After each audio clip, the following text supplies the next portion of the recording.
750 miles south of Tokyo. A volcanic rock rises from the Pacific, 8 square miles of sulfur and ash. The Japanese call it Iwo Jima Sulfur Island. Nothing grows here. Nothing lives here except scorpions and the 21,000 men waiting inside it. In February of 1945, this worthless piece of rock will become the most valuable real estate in the Pacific. It will cost nearly 7,000 American lives to take it. It will become the bloodiest battle in Marine Corps history. The value of Iwo Jima is simple: geography. American B-29 bombers flying from the Mariana Islands to bomb Japan must pass directly over Iwo Jima. Japanese radar on the island gives Tokyo 2 hours warning of every raid. Japanese fighters based here intercept the bombers coming and going. Damaged B-29 seconds have nowhere to land. It's 1,500 miles back to Saipan. Dozens of crews have ditched in the ocean and drowned. The math is brutal and clear. Take Iwo Jima. Save American lives. The cost of taking it is what no one wants to calculate. General Kuribayashi knows the Americans are coming. He's been preparing for 8 months. Unlike other Japanese commanders who waste their men in suicidal banzai charges, Kuribayashi is different. He's lived in America. He's studied American tactics. He knows the Marines will win the beach, that's inevitable. So he won't fight them there. He'll fight them underground. Kuribayashi has transformed Iwo Jima into an underground fortress. 11 miles of tunnels connect over 1,500 rooms, bunkers, hospitals, ammunition stores, command posts. The volcanic rock is soft enough to dig, but hard enough to resist bombs. Ventilation shafts disguised as rocks. Multiple exits from every position. Underground cisterns storing water. His men can live beneath the surface indefinitely. They can appear, fire, and vanish before the Americans know what hit them. On the American side, the invasion force is massive. 70,000 Marines from the 3rd, 4th, and 5th Marine Divisions. 450 ships. The largest Marine operation in history. The commanders expect a tough fight, maybe a week, maybe 2. Admiral Chester Nimitz tells the press it will be won in 4 days. The Marines on the ships know better. They've heard the intelligence briefings. They've seen the aerial photographs. They know what's waiting. Some of them write letters they don't expect to mail. Private First Class J. Rebstock, 20 years old, from Wisconsin, writes to his mother, "We can see the island now. It doesn't look like much, just a rock with a mountain on one end. The Navy has been shelling it for 3 days. They say nothing could survive that bombardment. I hope they're right." He folds the letter and puts it in his pack. In 36 hours, J. Rebstock will be dead. February 19th, 1945. D-Day for Iwo Jima, 6:40 a.m. The pre-invasion bombardment reaches its climax. 7 battleships, 4 heavy cruisers, 3 light cruisers pound the island with everything they have. 16-inch shells the size of Volkswagens tear into Mount Suribachi. Rockets streak from specialized landing craft, thousands of them, saturating the beaches. The noise is beyond comprehension. Marines on the transport ships feel the concussions in their chests from miles away. Surely nothing could survive this. The Amtrak's amphibious tractors churn toward the beach in waves. Inside each one, 30 Marines sit shoulder to shoulder, unable to see what's ahead. The noise is deafening, engines roaring, shells screaming overhead, the hull slamming against waves. Some men vomit, some pray, most just grip their rifles and wait for the ramp to drop. 8:30 a.m. The first wave hits the beach. Amtraks grind up onto the volcanic sand. The ramps drop, Marines pour out. And for a long, strange moment, nothing happens. No gunfire. No explosions, just silence and black sand. The sand is unlike anything they've ever seen. It's not sand at all, it's volcanic ash, powdery and black, and it swallows everything. Boots sink ankle deep with every step. Men carrying 60 pounds of gear can barely walk. Vehicles bog down immediately. The beach rises in terraces, 15-foot slopes of this impossible black powder. Marines drop to their hands and knees, crawling up slopes that collapse beneath them. It's like trying to climb a sand dune made of ball bearings. The silence lasts 20 minutes. 20 minutes of Marines thinking maybe the bombardment worked. Maybe the Japanese are dead. Maybe this won't be so bad. Then Kuribayashi gives the order, and the entire island opens fire at once. Machine guns, mortars, artillery. Fire from positions no one knew existed, from caves in the cliffs, from bunkers buried in the sand, from Mount Suribachi looking down on everything. The beach becomes a killing field. Men who were struggling with the sand are now dying in it. Shells walk across the crowded beach, each explosion sending bodies flying. There's no cover. The volcanic ash won't even let you dig a foxhole. The sides collapse as fast as you dig. From his observation post on Mount Suribachi, a Japanese officer watches the slaughter below. The Americans are packed onto the beach, thousands of them, with nowhere to go. His machine gunners have clear fields of fire. His mortars have pre-registered every square meter. Everything is going according to plan. For the Japanese, this is the perfect killing ground. For the Marines, it's a nightmare from which there is no waking. Sergeant Mike Strank, a Czech immigrant who joined the Marines, keeps his squad moving. "Get off the beach," he screams. "The beach is death. Move inland." He grabs men by their gear and shoves them forward. He pulls wounded men to cover. He's everywhere at once, a force of will in human form. In 5 days, Mike Strank will be one of the men who raises the flag on Suribachi. In 6 days, he'll be killed by friendly fire. But right now, he's saving lives through sheer refusal to let his men die on this beach. By noon on the first day, 2,500 Marines are dead or wounded. The beach is a junkyard of destroyed equipment, tanks, Amtraks, jeeps, all stuck or burning. Bodies float in the surf. The carefully planned assault has devolved into chaos. Units are mixed together, separated from their officers, fighting in small groups with no coordination. But the Marines keep coming, wave after wave, landing craft after landing craft. They die by the hundreds and keep coming. They crawl through the impossible sand and keep coming. By nightfall, 30,000 Marines are ashore. They hold a beachhead 2 miles wide and half a mile deep. It's not much, but they're staying. That night, no one sleeps. Japanese infiltrators probe the American lines. Marines lie in their shallow holes, rifles ready, staring into darkness. Wounded men moan in the distance. The sulfur smell of the island mixes with the copper smell of blood. It's cold. No one expected that. A volcanic island shouldn't be cold, but the Pacific wind cuts through everything. Men shiver in their foxholes and wait for dawn. Mount Suribachi dominates the southern end of the island, a dormant volcano with clear sightlines to every inch of the landing beaches. As long as the Japanese hold it, they can observe every American movement, direct artillery fire onto any target. Taking Suribachi isn't optional. It's survival. The 28th Marines, 5th Marine Division, draw the assignment. Their commander, Colonel Harry Liversedge, calls it a rough nut to crack.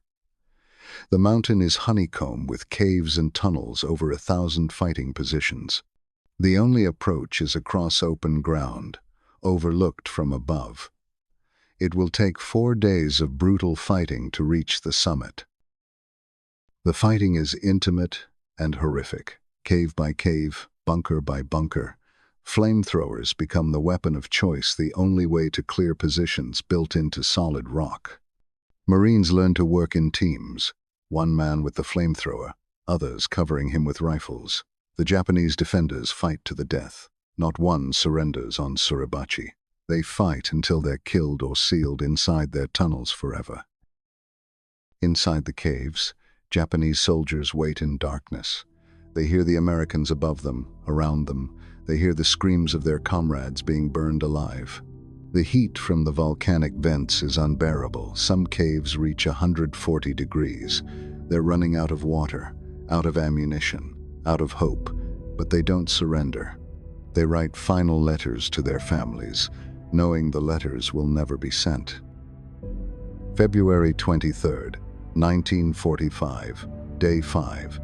A patrol from Easy Company, 2nd Battalion, 28th Marines reaches the summit of Mount Suribachi. They carry a small American flag, a flag from one of the attack transports. At 10:20 a.m., they raise it on a piece of Japanese pipe. Below, on the beaches and the ships offshore, men see it. They cheer, they weep. Ship horns blast. It's the first foreign flag ever raised on Japanese soil. Secretary of the Navy James Forrestal is watching from the beach. He wants that flag as a souvenir. But the battalion commander, Lieutenant Colonel Chandler Johnson, has other ideas. That flag belongs to the battalion, he says.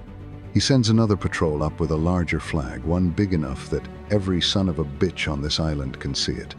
This second flag raising is the one that will become immortal. Associated Press photographer Joe Rosenthal has climbed Suribachi with the 2nd Patrol. He doesn't know a flag has already been raised and taken down. He arrives just as 6 men begin to raise the larger flag, a flag 8 feet by 4 feet, taken from a salvage ship. Rosenthal sees them starting to lift the pole. He barely has time to swing his camera up and snap one photograph. He's not sure he got it. He takes more pictures afterward, posed shots of Marines cheering. He thinks one of those will be the good one. The photograph reaches the United States 2 days later.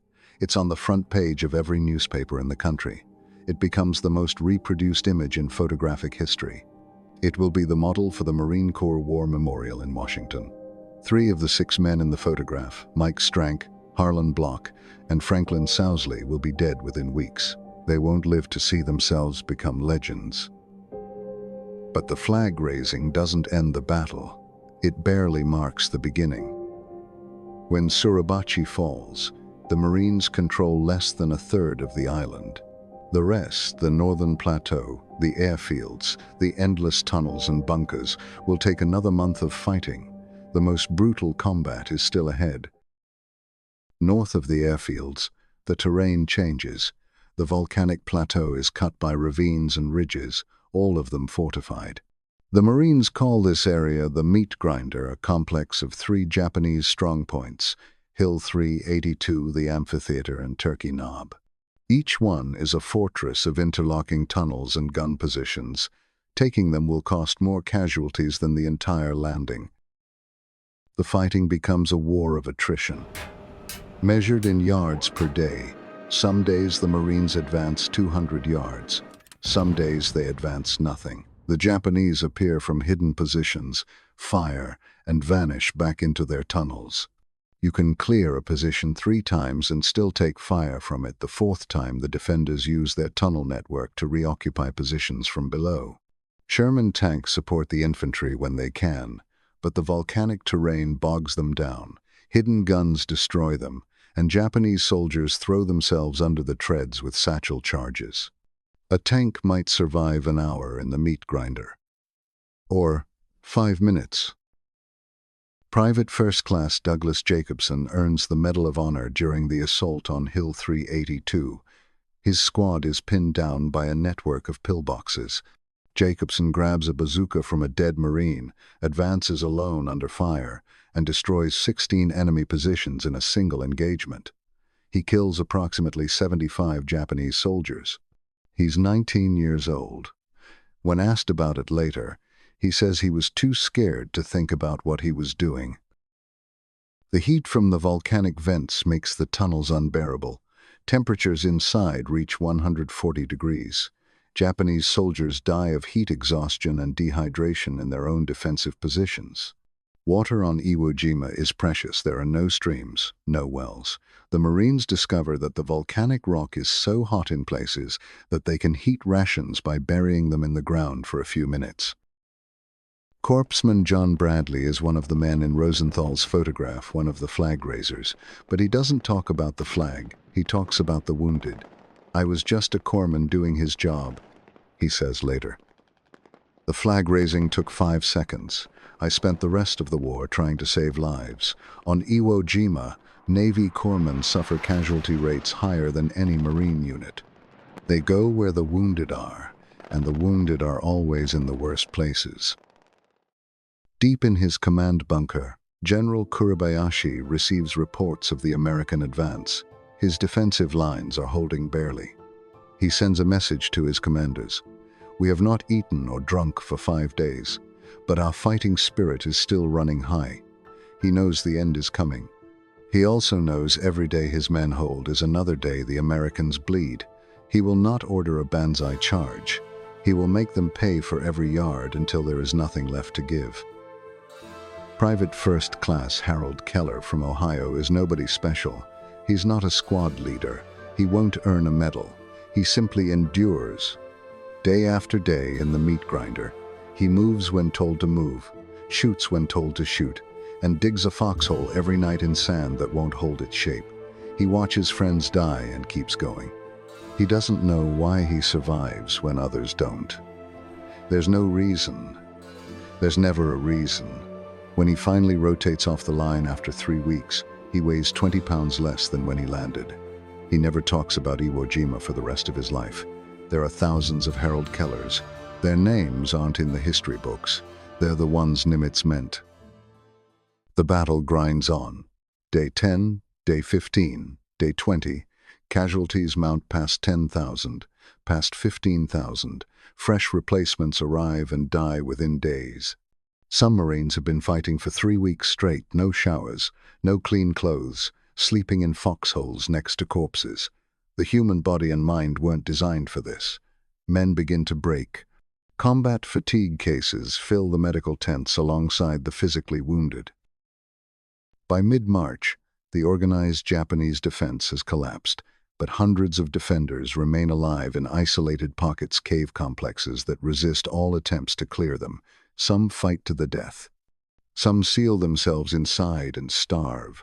Some wait for the Americans to pass and then emerge at night to kill. March 4th, 1945.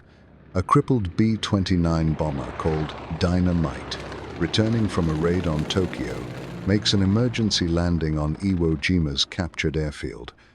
It's the first of over 2,700 emergency landings that will happen before the war ends. Each landing represents a bomber crew, 11 men who would have died in the ocean without Iwo Jima. Over 24,000 airmen will owe their lives to this 8-square-mile volcanic rock. By late March, General Kuribayashi has abandoned his command bunker. He fights alongside his remaining men, leading counterattacks personally with sword and pistol. He sends a final message to Tokyo. "I apologize to His Majesty that I could not defend this island. I will continue to fight until I die." He orders all documents destroyed, all codes burned, nothing for the Americans to find. March 26, 1945. 36 days after the invasion began.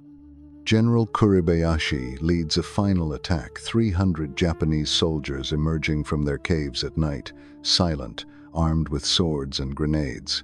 They hit an Army Air Forces camp, killing sleeping airmen and pilots. It's not a banzai charge, it's a coordinated assault. Kuribayashi is seen leading from the front. He's never seen again. His body is never found. The battle is declared over the same day, but fighting continues for months. Japanese holdouts emerge from caves weeks, even months later, some to surrender, most to die. 2 Japanese soldiers will not surrender until 1951, 6 years after the war ends. They emerge from the jungle thin, sick, barely believing the war is over. Iwo Jima refuses to let go of its secrets. The final cost: 6,800 American dead, 19,217 wounded. On the Japanese side, of 21,000 defenders, only 216 are captured. The rest, over 20,000 men, died defending an island they knew they could not hold. Admiral Nimitz will say of Iwo Jima, "Uncommon valor was a common virtue." 27 medals of honor are awarded, more than any other single battle in American history. What did Iwo Jima accomplish? The military arithmetic is clear. 24,000 airmen saved by emergency landings, fighter escorts for the B-29 seconds, reducing losses over Japan. A psychological blow to Japanese morale, the first loss of home territory. By those measures, the battle was worth the cost. But war is not arithmetic. War is men dying in volcanic sand, calling for their mothers. Of the 6 men who raised the flag on Suribachi, 3 died on Iwo Jima: Mike Strank, Harlan Block, Franklin Sousley. Of the 3 survivors, Ira Hayes, Renee Gagnon, John Bradley, none would ever escape the photograph. They were brought home for war bond tours, asked to reenact the flag raising over and over. They were treated as heroes for something they considered a small moment in a long battle. Ira Hayes, a Pima Native American, struggled most of all. He drank to forget. He told reporters, "I was just sick. I guess I was sick from all of the war, the blood, the killing, and everything." He died at 32, alone, in freezing temperatures on the Pima reservation. The heroic photograph became a prison he couldn't escape. John Bradley, the Navy corpsman, never spoke about the flag raising to his family. His son James only learned his father was in the famous photograph after his death, when he found old letters and photos. He saw the flag raising as insignificant, James Bradley later wrote. He thought it disrespectful to those who died for us to be singled out for what happened in 2 seconds. The real heroes, John Bradley always said, were the ones who didn't come home. Today, Iwo Jima is called Iwo, to its original Japanese name, restored in 2007. The island is controlled by Japan's military. The tunnels are still there, sealed and silent. Bones are still being found, Japanese soldiers, American Marines still being identified and returned to families 70 years later. The volcanic sand is still black. The sulfur still rises. Mount Suribachi still watches over the beaches where so many died. The veterans return sometimes, fewer each year. They're in their late 90s now, the youngest of them. They walk across the black sand slowly, with canes, with wheelchairs, with the help of sons and daughters. They don't talk much. What is there to say? They stand at the water's edge and look at Suribachi, and they remember friends who never got old. They remember being young and terrified and doing impossible things because there was no other choice. Every year, Japanese and American officials gather on Iwo Jima for a joint ceremony. Former enemies stand together, honor each other's dead, acknowledge each other's courage. The children of men who killed each other shake hands. It's a small miracle, this reconciliation built on time and forgetting and the strange mercy that allows old hatreds to fade. But it doesn't erase what happened. Nothing erases what happened. General Kuribayashi knew his men would die. He told them before the battle, each man must make a strong effort to kill 10 enemy soldiers before dying. But he also wrote poems in his final days. Poems about cherry blossoms, about his children, about the home he would never see again. He was a human being doing what he believed was his duty. The Americans who killed his men were human beings doing what they believed was their duty. War takes human beings and puts them in impossible situations, and then judges them for what they do there. The flag that flew over Suribachi, the second flag, the one in the photograph, disappeared. No one knows exactly what happened to it. Some say it was taken as a souvenir. Some say it was lost in the chaos of war. It doesn't matter.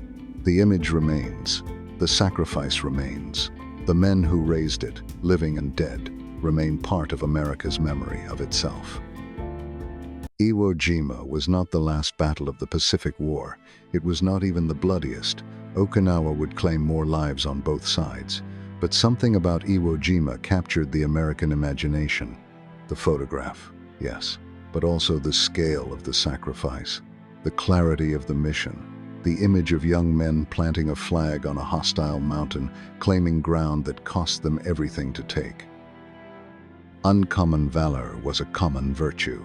Nimitz's words are carved into the Marine Corps War Memorial in Arlington, Virginia. 27,000 Marines fought on Iwo Jima.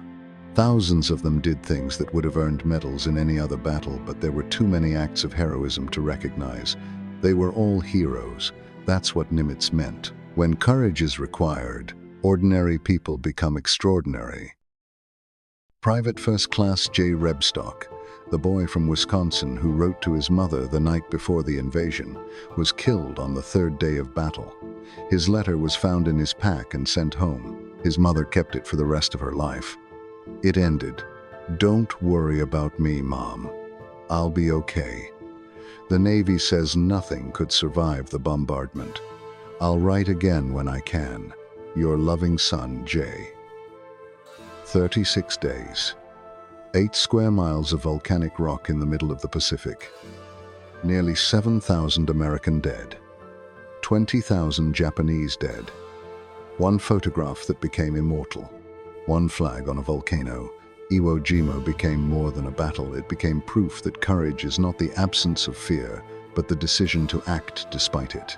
They paid for it with everything they had. And 80 years later, we are still trying to understand the price.